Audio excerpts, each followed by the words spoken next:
नमस्ते दोस्तों, स्वागत है आप सबको फिर से एक बार नए ब्लॉग में। तो दोस्तों अभी सुबह सुबह का टाइम है। सबसे पहले उठ चुकी हूँ। उठ के आधा काम मेरा कंप्लीट हो चुका है, जो कि कुकिंग वाले चैनल के लिए एक वीडियो बनाई थी। तो वीडियो मेरा कंप्लीट हो चुका है, लेकिन ये रेसिपी अभी तक जमी नहीं है। इसे जमने में लगभग 1.5 से 2 घंटे का टाइम लग जाएगा, जब तक मैं थोड़ा सा और काम कर लेती हूँ, यानी बच्चों को तैयार कर लेती हूँ। क्योंकि कल रात को बच्चे ना भूखे प्यासे सो गए, तो उनके लिए कुछ खाने पीने का इंतज़ाम कर रही हूँ। इतने सुबह तो वो लोग कुछ खाएंगे नहीं, लेकिन मैंने यहाँ पे थोड़ा सा दूध गर्म कर लिया है और दोनों भाइयों को दूध दे दूँगी। तो देख सकते हैं दोनों बच्चे जो है यहाँ पे सो रहे हैं, और बेडशीट को पता नहीं रात को इन लोगों ने कहाँ उतार दिया था। तो मैंने भी कुछ नहीं बोला, कोई बात नहीं, ऐसे रहने दो, बच्चा है, सो जाने दो। तो सबसे पहले दूध दूंगी सोनू को, क्योंकि सोनू को सबसे ज़्यादा तकलीफ है और उसका हेल्थ का ध्यान रखना ज़रूरी है, नहीं तो वो बहुत ज़्यादा जल्दी बीमार पड़ जाता है। देखिए छोटू है ना, इसको जैसे मैंने ले लिया उठा के, और वो अपने आप ही जग चुका है। नींद तो मुझे भी आ रही है, बहुत ज़्यादा नींद आ रही है, लेकिन क्या कर सकते हैं, एक माँ को है ना 24 घंटे काम करते रहना पड़ता है, और उसके बाद भी रेस्ट का टाइम नहीं मिल पाता है, लेकिन क्या कर सकते हैं। और अभी तक है ना उसका मेडिसिन वगैरह चालू है दोनों तीनों टाइम, तो मुझे उसका हेल्थ का जो है बहुत ज़्यादा ख्याल रखना पड़ता है, और डॉक्टर ने खास करके बोला है कि उसका हेल्थ का ध्यान रखना। तो देखिए यहाँ पे छोटू उठ चुका है, उसको दे दिए केला, और 2 ही केला था मेरे पास में, तो दोनों बच्चों को दे दिया। क्योंकि रात को जिस दिन नहीं खाता है ना, उस दिन सुबह 8 बजे अगर उठता है तो बहुत ज़्यादा बच्चे जो कमज़ोर सा ऐसा लगता है।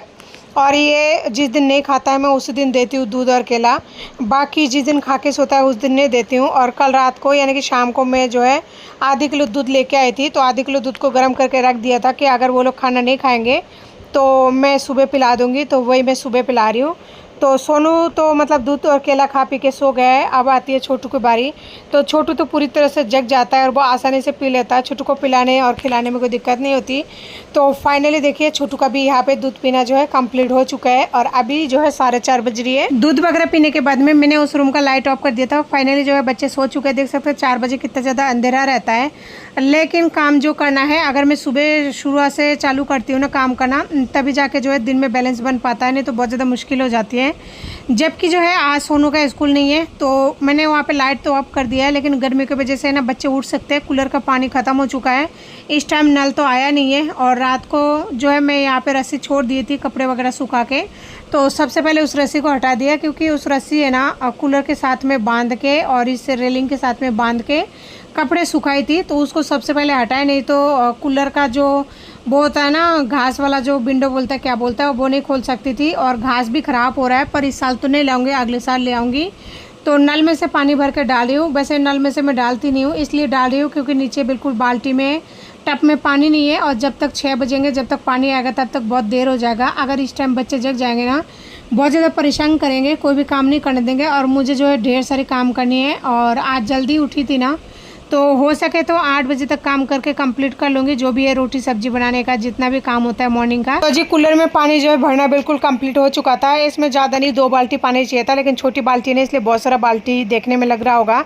तो मैंने उसे बंद कर दिया, यानी पैक कर दिया, और गेट को बंद कर दूँगी, क्योंकि इतना सुबह ना डर भी तो लगता है। और बंद करने के बाद में, कूलर चालू करने के बाद में, बच्चे तो उस रूम में सो रहे हैं। मैं यहाँ पे जो है झाड़ू लगा रही हूँ, ताकि झाड़ू अच्छे से लग जाए। दोनों रूम में लगा लिया है, बस इस रसोई में बाकी है, तो रसोई में भी लगाकर बाहर कर दूँगी। इतने सुबह बालकनी में नहीं लगा सकती, क्योंकि मुझे डर लगता है सच कहूँ तो, और इतने सुबह कोई भी नहीं है बाहर। मैं तो इसलिए उठी हूँ कि एक तो मुझे वीडियो बनाना था, और दूसरी चीज़ ये है बच्चों को जल्दी सी खाना देना था, क्योंकि कल रात को उन लोगों ने खाया नहीं है। तो सोच रही हूँ ना उनके लिए खाना जल्दी से बना लूँ, ताकि उन्हें परेशानी ना हो। और कुछ सब्जियाँ वगैरह मुझे चॉप करके रखनी है, तो वो भी काम मैं कंप्लीट करके रखूँगी बच्चे उठने से पहले, नहीं तो बच्चे उठने के बाद में ये सारा काम ना नहीं हो पाता है। तो मैं यहाँ पे लेके आई हूँ बैंगन की सब्ज़ी जो है दोपहर के लिए मैंने काट पीटे तैयार करके रखूँगी, ताकि दिक्कत ना हो। और यहाँ पे बच्चों को दवाई दे के रखी थी, दवाई को भी साइड में कर दिया। साथ में प्याज को चॉप करके रखूँगी, ताकि जब ज़रूरत पड़े तब लेके और काम करते रहो, कोई दिक्कत नहीं है। चॉपर में है ना ढक के रख दूँगी तो सबसे बेस्ट रहेगा। और यहाँ पे मम्मी जब आई थी लहसुन छोल के गई थी, जब बाबू एडमिट था उसी टाइम जो है मम्मी इतना सारा लहसुन छील के गई थी, जो कि अभी तक है, और ये मेरा महीने भर तक चल जाएगा जितना भी लहसुन है। तो यहाँ पे मैं सबसे पहले जो है प्याज को कट कर रही हूँ और चॉपर में डाल रही हूँ। चॉपर में जल्दी भी हो जाती है, साथ में बहुत ही बारीकी से है ना चॉप हो जाती है, जो कि सब्ज़ी में बहुत ही अच्छा लगता है। तो यहाँ पे प्याज कट कर कंप्लीट हो चुका है, चॉप कर रही हूँ, और चॉपर में से बस ब्लेड को निकाल लूँगी। और ये जो चॉपर का धागा है ना अक्सर निकल जाता है, बहुत कोशिश करते हैं लेकिन फिर भी नहीं होता, शायद ऐसा होता होगा जब पुराना हो जाता है। तो चॉपर में मैंने यहाँ पे प्याज को जो है काट कर बिल्कुल तैयार कर लिया है। और टमाटर क्या, हर सब्जी में बिल्कुल आग लगी पड़ी है, तो सब्जी लाना तो मुश्किल है, लेकिन लाना तो पड़ेगा। क्या कर सकते हैं, चाहे पाव भरी लाओ, लेकिन लाना तो है। तो दोस्तों यहाँ पे मैंने अदरक और हरी मिर्ची, टमाटर, बैंगन सारे चीज़ों को एक साथ ही गमले में धो लिया है। और इन प्लेटों में जिनके भी मतलब ग्रेवी बनाने वाली हूँ उनको अलग रख रही हूँ, क्योंकि ग्रेवी का मसाला अलग से रखूँगी, लेकिन है ना धोकर अगर काटेंगे ना तो सही रहेगा। बिना धुले तो कोई भी चीज़ें मतलब खाना भी बहुत ज़्यादा मुश्किल है। और आजकल तो सब्ज़ी वैसे नहीं आने वाली, क्योंकि सब्ज़ी इतना ज़्यादा महंगी हो चुकी है। अब अच्छे से मसल के मैंने यहाँ पे बैंगन को धो लिया है और बैंगन को गमले में रख दूँगी, क्योंकि अभी तक मैंने सुबह सुबह उठकर किचन का जो है काम है वो कंप्लीट नहीं किया है। यानी कि मैंने बर्फ़ी जब बना लिया था रात को, उस टाइम में किचन को साफ़ करके रखी थी, दोबारा साफ़ करके बर्फ़ी वगैरह बना लिया। और उसके बाद में अब जो है मॉर्निंग का सफाई कर रही हूँ मैं, यानी सुबह 7 बजे जो सफाई करते हैं वो वाला। तो मैं तो इस टाइम जो है 4:30 बजे कर रही हूँ। तो गैस चूल्हे वाले जो है साबुन से और स्क्रबर से साफ़ करने के बाद में ये जो कपड़ा है ये किचन का ही है, इससे साफ़ कर रही हूँ ताकि अच्छे से साफ़ हो जाए। और चूहा वगैरह मेरे घर में बहुत ज़्यादा है, तो इसकी वजह से मुझे साबुन से तो करना ही पड़ता है, क्योंकि चूहे इसके ऊपर चलता रहता है रात भर, तो करना ज़रूरी है। तो देखिए चूल्हा भी यहाँ पे मेरा जो है साफ़ होकर बिल्कुल रेडी हो चुके हैं। और सब्जी के लिए भी सारे सामग्री मैंने तैयार कर लिया है, बस इस टाइम बैंगन को काटना है, सब्जी बनानी है। तो जी गैस पट्टी वगैरह क्लीन करने के बाद भी है ना अभी तक जो है बहुत सारा टाइम मेरे पास बचा हुआ था, तो मैं सोच रही हूँ कि ना सुबह सुबह क्यों ना सब्जी बना लेती हूँ, तो बहुत सारे काम मेरा कंप्लीट हो जाएंगे, तो दोपहर को इतना ज़्यादा लोड नहीं पड़ेगा। और हो सके तो जो है अभी रोटी बनाऊँगी या फिर हाथों हाथ रोटी सेक लूँगी, 3 ही रोटी बनानी होती है। तो जी मैंने गैस पर कढ़ाई को रख दिया है। तो जी सब्जी वगैरह बनकर बिल्कुल कंप्लीट हो चुका है और इतना सारा काम हो गई है मेरा। अभी तक बच्चे उठे नहीं है, शुक्र है आज सो रहे हैं।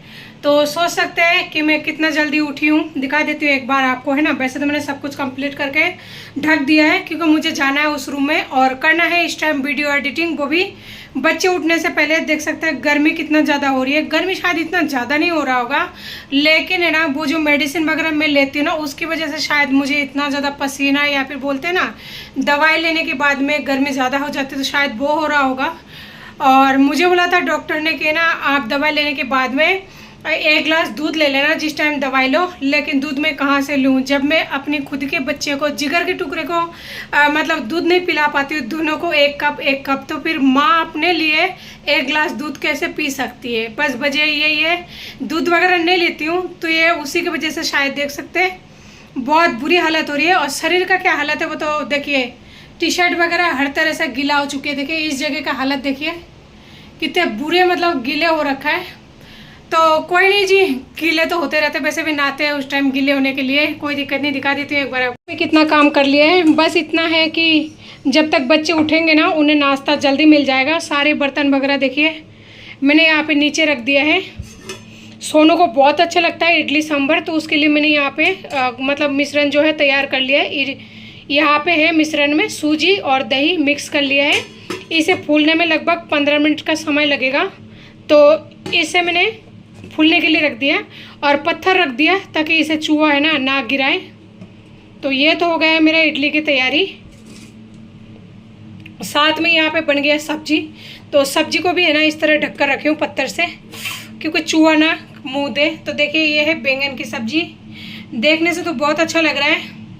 पर कोई भी चीज़ अगर बच्चों को अच्छा लगता है ना, बच्चे अगर अच्छे से खाते हैं तभी मेहनत जो है सफल हो पाता है। नहीं तो इतना मेहनत से मान लीजिए बनाया और बच्चे बोलते हैं कि ना अच्छा नहीं बना, पहले बताओ बोल नहीं पाते, अगर खाते नहीं है ना खाना, वो एक ही चीज़ करते हैं, अगर कोई भी सब्जी वगैरह अगर पसंद नहीं हो तो वो खाते ही नहीं है। तो फिर उस टाइम में ना बहुत ही ज़्यादा दुख होता है, बहुत ही बुरा लगता है, लेकिन क्या कर सकते हैं दोबारा बना सकते हैं, दोबारा ट्राई कर सकते हैं। तो मैं वैसा ही करती हूँ, कोशिश करती हूँ, लेकिन पता नहीं कहाँ तक जो है सफल हो पाती हूँ। ओह बस अब बच्चों के उठने का इंतज़ार है, लेकिन बस एक बार है ना मेरा वीडियो एडिट हो जाए। तो देखिए कितना ज़्यादा हालत ख़राब हो जाती है इंसान का।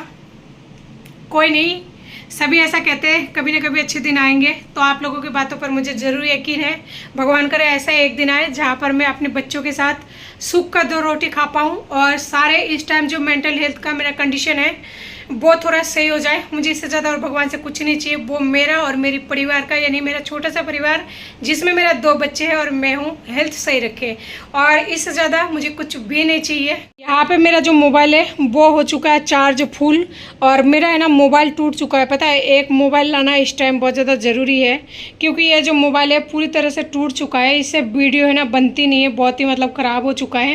लेकिन इस टाइम आप मोबाइल वगैरह नहीं ला पाओगे, पता नहीं कब लाना होगा कब नहीं होगा। एक मोबाइल से वीडियो बनाना है ना, बहुत ज़्यादा परेशानी होती है, बहुत ज़्यादा परेशानी होती है। एक तो जो मेमोरी है वो पूरी तरह से फुल हो जाती है, और दूसरा टूटा हुआ मोबाइल है, ये बस देखने के नाम पर है। बच्चे इसमें कार्टून वगैरह देख लेते हैं, इसके अलावा कोई दूसरा काम नहीं है। तो यहाँ पे कर देती हूँ मैं लाइट को ऑफ, क्योंकि देखिए बहुत सारा लाइट जला रखी हूँ, कितना ज़्यादा रोशनी हो रही है। गर्मी तो बहुत होती है, लेकिन क्या करें, ज़रूरी है, जो चीज़ वो करना पड़ता है। ये देखिए मेरे ईद के चांद को, देखते हैं कितना बढ़िया तरीके से सो रहा है। ये लोग रात को तो सोता नहीं है, बस ये सुबह सुबह सो जाता है। 4 बजे सो जाएंगे, उसके बाद में कोई सो चाहे नहीं सो, क्या फ़र्क पड़ता है। देखिए कितनी बढ़िया तरीके से सो रहा है, क्योंकि ये लोग है ना 4 बजे सोया है, और कूलर चल रहा है। कूलर भी ऐसा लगता है ठंडी हवा नहीं देती है, क्योंकि ज़्यादा गर्मी लग रही है। और मैं है ना अभी इस टाइम ऊपर नहीं बैठूंगी, क्योंकि अगर ऊपर बैठूंगी छोटू जग जाएगा, और अभी तक 6 नहीं बजी है, तो छोटू अगर जगेगा तो बहुत ज़्यादा परेशान करेगा और रोएगा, गिड़गिड़ाएगा। तो इसलिए है ना नीचे बैठ के जो है एडिटिंग कर लूँगी। तो जी खाना यहाँ पे मेरा बन चुका है। नाश्ते में जैसे मैंने आपको बताया कि इडली के लिए मैंने मिश्रण तैयार किया था, तो यहाँ पे अरहर की दाल से मिक्स सब्जी से सांभर बनाकर रेडी किए हैं। तो सारे इडलियों को एक प्लेट में निकाल लिया, क्योंकि चीनी मिट्टी का प्लेट है, बच्चे तोड़ देंगे। सांभर को परात में इसलिए निकाल दिया ताकि जल्दी से ठंड हो जाए, क्योंकि बच्चों से इंतज़ार नहीं हो रहा है। और देखिए सब कुछ मैंने जो है तैयार कर लिया। तो दोनों बच्चों को बोला आप दोनों ले जाओ इडली, क्योंकि अगर सांभर ले जाएंगे तो गर्म है, हाथ जल सकते हैं। एक इडली का साँचा जो है अंदर रखा हुआ था, वो लास्ट में मिश्रण था, इस वजह से तो इसको निकालना सबसे लास्ट में था, क्योंकि ये बहुत ज़्यादा गर्म भी था। और इसके बाद में कोई और मिश्रण बचा नहीं था, पूरा मिश्रण जितना लिया था मैंने बिल्कुल परफेक्ट था। आज सुबह सुबह के जो नाश्ता है वो इसी से हम लोग करेंगे, कुछ और नहीं बनेगा, रोटी वगैरह। तो मैं भी उनके साथ में जो है नाश्ता करके बिल्कुल तैयार हो जाऊंगी। एक तो जी नाश्ता करने की 2 घंटे बाद में यहाँ पर मैंने निकाला है थोड़ा सा फ्रूट्स में है यहाँ पे आम और खीरा मैं खाऊंगी, और छोटा सा जो है टुकड़ा छोटू को दूंगी, क्योंकि सोनू को नहीं दूंगी। उसको वापस से जुकाम खांसी हो चुका है, तो उसके खाने में फिर से थोड़ा सा परहेज हो रहा है। तो 2 आम काट के बच्चों को देके ही एक आम खराब निकल गई है। दोस्तों सुबह सुबह का टाइम है, अभी अभी सोनू को भेजी हूँ, लेकिन वो कहते हैं ना सस्ते में अगर बस्ता भरोगे तो ऐसा ही होगा। उस आदमी के जाने से मुझे अब उतना दुख नहीं होता जितना कि मेरी बच्चों को प्रॉब्लम हो रही है ना, उस वजह से मुझे दुख हो रहा है। आज 3रा दिन हो गया सोनू को जाते हुए स्कूल। बहन वाले इतना ज्यादा दुखी कर रखा है ना, इतना ज्यादा दुखी कर रखा है। स्कूल दूर पड़ता है, अगर पास में होता तो मैं लेके चल जाती, और भी 2 बच्चों को साथ में ले जाना संभव नहीं होता। एक दिन तो बहन वाला लेके गए और लेके आए, जिसमें बोला आप है ना दूसरे स्कूल में एडमिशन करा दो, आप ऐसा नहीं कर सकते, मैं परमानेंट नहीं आ सकता। पैसा उन्होंने जो बोला स्कूल की तरफ से वो देने के लिए तैयार हूं, लेकिन उसके बावजूद भी उनका 70 नखरा है। आज सुबह यानी बृहस्पतिवार के दिन है, बच्चे को लेके गया, बहन में बिठाई, लंच वगैरह पैक कर दी बच्चे का। बोल रहा है कि है ना मेरा परमानेंट नहीं है, मैं तो परमानेंट नहीं आऊंगा, कि आप बच्चे उतार लो। फिर मैंने जो सर है प्रिंसिपल उनको कॉल किया। मैंने उनको कॉल करके बोला कि सर आप बहन का मेरे को प्रॉब्लम सॉल्व कर दीजिए, मैं है ना बच्चा भेजती हूँ बहन वाले के साथ में, मेरा जिगर के टुकड़ा भेजती हूँ मैं बहन वाले के साथ में। अगर ऐसा करेंगे तो मुझसे नहीं होगा, क्योंकि मैं बिन पति की हूँ, मैं एक सिंगल औरत हूँ, मुझे मेरे बच्चे की सेफ्टी चाहिए। जैसा पैसा मांगे थे, जितना पैसा मांगे थे मैंने हाँ बढ़ाया, मैंने कभी मना नहीं किया है।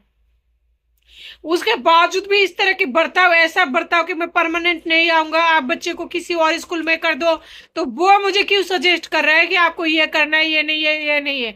मुझे ऐसा नहीं चाहिए, मुझे इसका परमानेंट सॉल्यूशन चाहिए। तो जो प्रिंसिपल है उन्होंने बोला ठीक है मैं दूसरा बहन का व्यवस्था करता हूँ, या फिर मैं उसे समझा दूंगा अच्छी तरह। तो मैंने कहा ठीक है, आपको जैसा भी ठीक लगे, जो ठीक लगे करो, लेकिन वो मेरा बच्चा है, मैं ऐसा नहीं कर सकती कि मैं उस बच्चे को बिठा दिया, बाद में बहन वाला लेके जाए और फिर रास्ते में कुछ उसको डांटे, कुछ करे, तो आप बताइए मैं क्या करूँ? तो उन्होंने बोला कि मैं बात वगैरह करता हूँ, फिर देखता हूँ, या फिर दूसरे बहन का व्यवस्था कर दूंगा। तो उस आदमी के वजह से ना मेरी बच्ची का फ्यूचर दाव पर लगा दिया उस बंदे ने। वो बंदा, जा मैं बच्चों को ऐसे में डाली, आज मेरा बच्चा इतना दुख पा रहा है, इतना परेशान हो रहा है, पैसे दे रही हूँ, सब कुछ दे रही हूँ, उसके बावजूद भी लोग उस पर इस तरह से बर्ताव कर रहे हैं। कौन है इसका जिम्मेदार? कौन है? अगर मेरे बच्चा इतना ज्यादा इस उम्र में ठोकर खा रहा है, पैसा दे रही हूँ स्कूल के लिए, ए टू जेड सब कुछ कर रही हूँ मैं, कि बच्चा पहले है मेरे लिए, सब कुछ से पहले, लेकिन उसके बावजूद भी मेरे बच्चे इतना ज्यादा दुख पा रहे हैं, दूसरे की बातें सुन रहे हैं। तो ऐसे आदमी है ना, जिंदा होने से कोई मतलब नहीं होता, वो मरे से भी गए गुजरे हैं, क्योंकि जो मरता है ना उसका भी तसल्ली हो जाता है, लेकिन वो तो उससे भी बीती हुई है। तो जी फाइनली अभी और ये शाम के टाइम सोनू स्कूल से आ चुका है, और सोनू का तबीयत थोड़ा सा वापस से खराब हो चुका है। मौसम जो है बरसात का हो रहा है, इस वजह से उसका जुकाम खांसी थोड़ा ज्यादा ही हो चुकी है। मैं इतने से बात कहना चाहूंगी कि कोई भी इंसान बिना गलती के अगर किसी भी इंसान को सजा देता है, अगर किसी भी इंसान का फ्यूचर खराब करता है, तो वो इंसान ऐसा ना सोचे कि वो जो कर रहा है उसका भुगतनी वो नहीं भुगतेगा, या फिर उनका करनी उन पर लौट के नहीं आएगा। जिस तरह से किसी मासूम का जिंदगी खराब कर देता है वो आसानी से, हंसते हंसते अपनी खुशी के लिए, तो उनका भी जिंदगी खराब करने के लिए कोई ना कोई इस धरती पर जरूर होगा, और अपने हाथों से उनका भी जिंदगी इसी तरह खराब होता चला जाएगा, और उनको पता भी नहीं लगेगा। करने वाला कोई और ही नहीं होगा। जैसे वो अपना होके अपनों का इस तरह से फ्यूचर खराब करते हैं ना, वैसा ही उनके साथ भी उनके अपने ऐसा जरूर करेंगे। करनी जरूर घूमकर अपने ऊपर आता है। अगर कोई भी इंसान बुरा कर्म करते हैं तो, अगर मैं करती हूँ तो मेरे ऊपर आता है, अगर कोई और करते हैं ना तो उनके ऊपर भी आता है। माँ बाप होना इतना आसान नहीं होता, बस अपना माँ बाप बन गए और कर्म से जन्म हो गया, छोड़ दिया, ऐसा नहीं होता। अगर आप अपना फर्ज निभाओगे तो आपका भी कोई फर्ज निभाएगा। देख लेना, आपने अपना माँ का भी फर्ज नहीं निभाया था, बच्चे का भी फर्ज नहीं निभाया, तो आपका फर्ज कौन निभाता है? मैं इसी दिन के इंतजार में हूँ, और बहुत जल्दी वो सब कुछ आपके साथ होगा जो भी आपने अपने बच्चों के साथ, अपनों के साथ किया है।